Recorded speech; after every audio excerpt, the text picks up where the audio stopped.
പണ്ട് കാലത്ത് നമുക്ക് ഇന്നറിയുന്ന അറിവുകൾ ഇല്ലാതിരുന്ന സമയത്ത് മനുഷ്യർ സങ്കല്പിച്ചുണ്ടാക്കിയതാണ്. അപ്പൊ മരിച്ച ശേഷം ഉണ്ടല്ലോ, മരിച്ച ശേഷം എന്ന് പറയുന്ന ഇറങ്ങി പോകാനായിട്ട് ഇയാളുടെ നടപ്പ് കാണിക്കാൻ പറ്റത്തില്ലെന്ന് ഇയാൾ പറഞ്ഞു കഴിഞ്ഞതല്ലേ. ഉണ്ടാവാൻ ചാൻസ് ഇല്ല.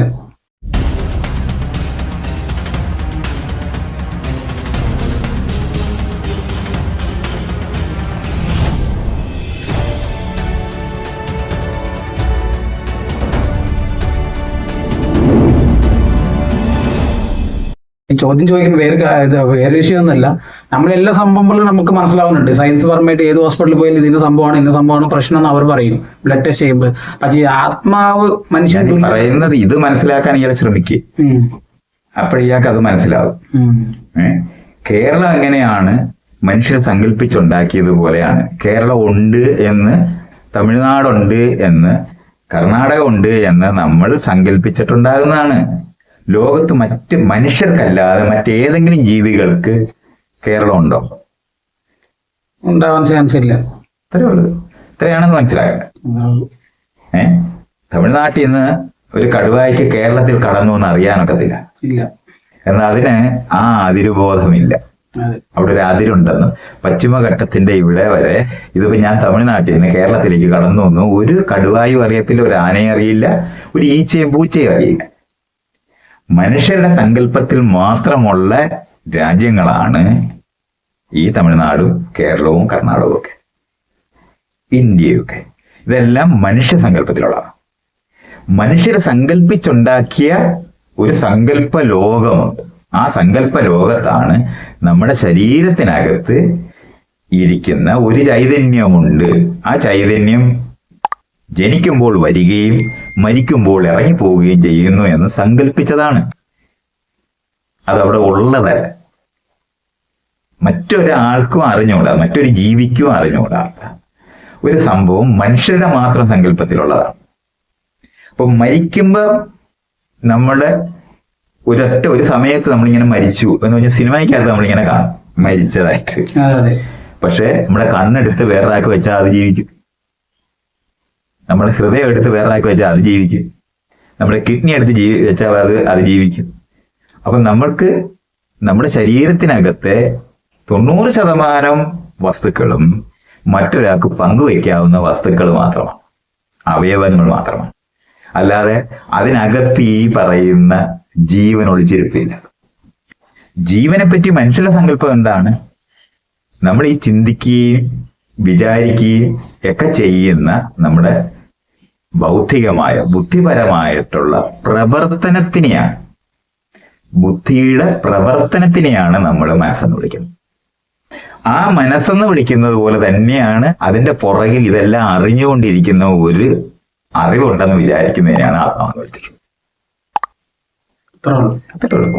മനസ്സിനെ മനുഷ്യ സങ്കല്പത്തിനത് മനുഷ്യരെ സങ്കല്പിച്ചിട്ടാണ് മനസ്സുകൊണ്ടായത് ഈ ബുദ്ധി എന്ന് നമ്മൾ വിളിക്കുമ്പോൾ. മറ്റേത് തലച്ചോറെന്നാണ് നമ്മൾ അല്ലെങ്കിൽ പറയണത് മലയാളത്തിലാണ്.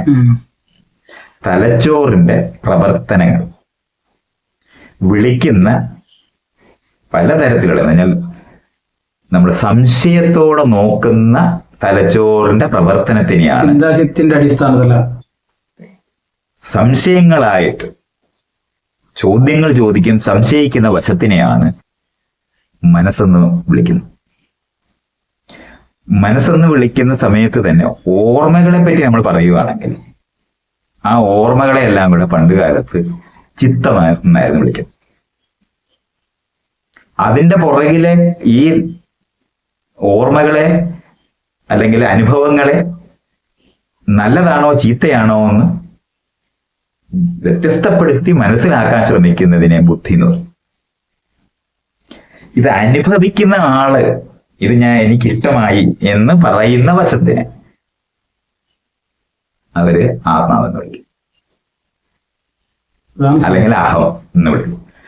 ഇതെല്ലാം കൂടെ ചേർത്തിട്ടാണ് സാധാരണഗതിയിൽ ആൾക്കാർ ഒരു ആന്തരിക ലോകത്തിന് മനസ്സ്, എന്റെ മനസ്സ് എന്നൊക്കെ ആളുകൾ പറയുമ്പോൾ ഇതിനെ മുഴുവനും കൂടെ ചേർത്തും മനസ്സെന്ന് പറയും. പക്ഷെ പഴയ ആൾക്കാർ ഈ ഓരോ പ്രവർത്തനത്തിന്റെ രീതികളെ വെച്ച് പല പേരിട്ട് വിളിച്ചിട്ടുണ്ട്. അതങ്ങനെയാണ് മനസ്സ്, ബുദ്ധി, ചിത്തം, അഹങ്കാരം എന്ന് പറഞ്ഞ് പണ്ട് കാലത്ത് പഠിപ്പിക്കും.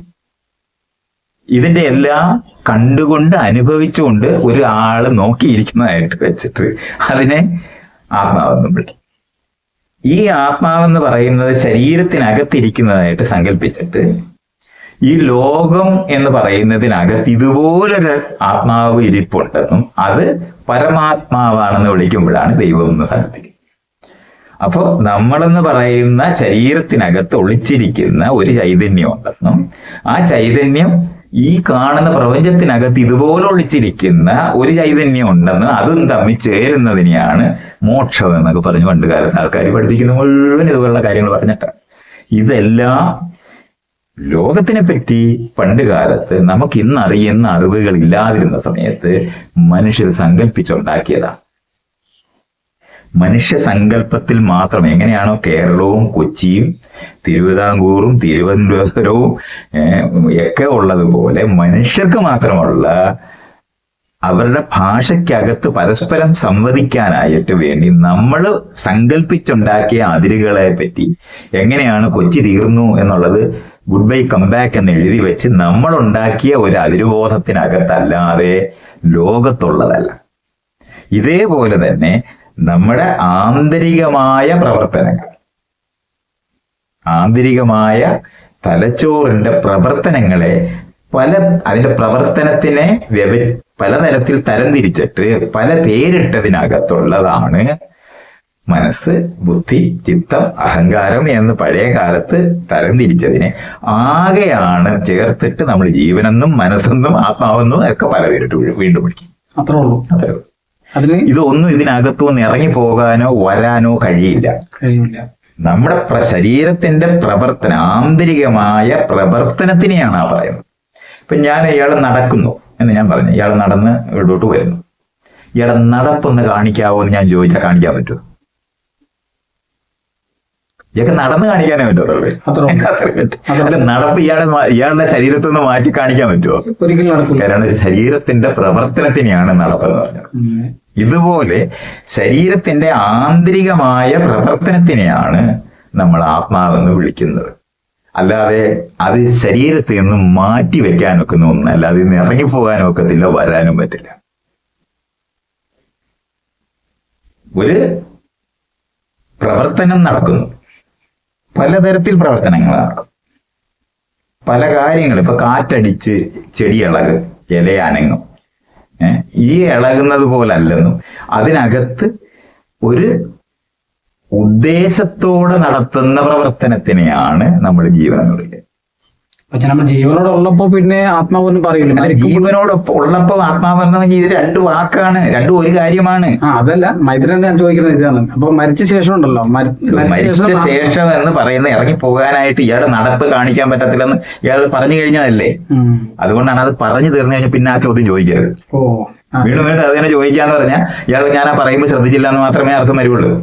എനിക്ക് ക്ലിക്കായില്ല. ഇയാൾ നടക്കുമ്പോൾ നടപ്പ് മാറ്റി കാണിക്കാൻ ഒക്കത്തില്ല. ഇയാളുടെ പ്രവർത്തനം നടന്നുകൊണ്ടിരിക്കുമ്പോൾ മാത്രമുള്ളതാണ് നടപ്പ്.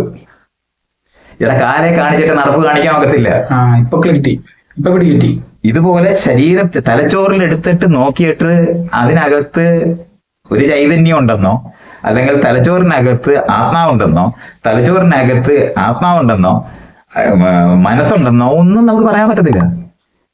ശരീരത്തിന്റെ ആന്തരികമായ പ്രവർത്തനത്തിനെയാണ് നമ്മൾ ആ പേരിട്ടെല്ലാം വിളിച്ചത്. പ്രവർത്തനത്തിനെ പലതരത്തിൽ മുറിച്ച് നമ്മൾ മനസ്സിലാക്കുമ്പോഴാണ് നേരത്തെ പറഞ്ഞ സംശയിക്കുന്ന വശത്തിന്, ആന്തരികമായ പ്രവർത്തനത്തിനകത്തെ സംശയിക്കുന്ന വശത്തിനെ മനസ്സെന്നും, ഓർമ്മകളുടെ കൂട്ടായ്മയെ ചിത്തമെന്നും, അതിനകത്ത് എനിക്കിഷ്ടമുള്ളത് എനിക്കിഷ്ടമില്ലാത്തതെന്ന് തരംതിരിക്കുന്ന കഴിവിനെ ബുദ്ധിയെന്നും, ഇതെനിക്ക് ഞാനാണ് അനുഭവിക്കുന്നതെന്ന് വിചാരിക്കുന്ന വശത്തിന് അഹങ്കാരമെന്നുമാണ് പറയുന്നത്. ഇതെല്ലാം അറിഞ്ഞുകൊണ്ടിരിക്കുന്ന ഒരു വശവും കൂടെ ഉണ്ടെന്ന് പറഞ്ഞിട്ടാണ് ആത്മാവെന്ന് പറയുന്നത്. ഇങ്ങനെയായിരുന്നു പണ്ട് ആളുകൾ ഇതിനെയൊക്കെ വളരെ വിശദമായി സൂക്ഷ്മമായി ഈ ആന്തരിക പ്രവർത്തനത്തിന് പല പേരിട്ട് വിളിച്ച് പല കാലത്ത് വിളിച്ചതാണ് പലതരത്തില് സത്ത്. ശരീരത്തിന് ഒരു സത്തുണ്ടെന്ന് വിചാരം, ഇതിന്റെ എല്ലാം ആകത്തുകയായിട്ട് വരും. അങ്ങനെ സത്ത് പോയി എന്ന് പറഞ്ഞാൽ ജീവിച്ചിരിക്കുമ്പോൾ സത്ത് പോയതാണ് ചത്തുപോയി എന്ന് പറയുന്നത്.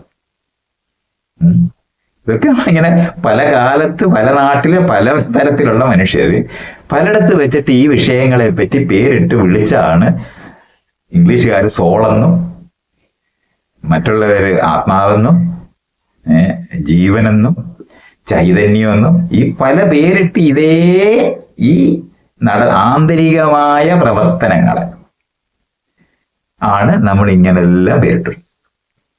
പല പേരുകളിൽ ആയിരക്കണക്കിന് വർഷങ്ങൾ കൊണ്ട് പലതരത്തിലുള്ള മനുഷ്യർ ഒന്നിച്ച് ജീവിക്കാൻ തുടങ്ങിയപ്പോൾ ഒരു കൂട്ടരുടെ സങ്കല്പനങ്ങളും മനസ്സിലാക്കലുകളും വേറൊരു കൂട്ടരുടെ സങ്കല്പനങ്ങളും മനസ്സിലാക്കി തമ്മിൽ കലർന്നാണ് ഇന്ന് നമ്മൾ ഈ കാണുന്ന തരത്തിൽ ഇത്രയധികം വാക്കുകളും കാര്യങ്ങളും ഒക്കെ ഉണ്ടായത്.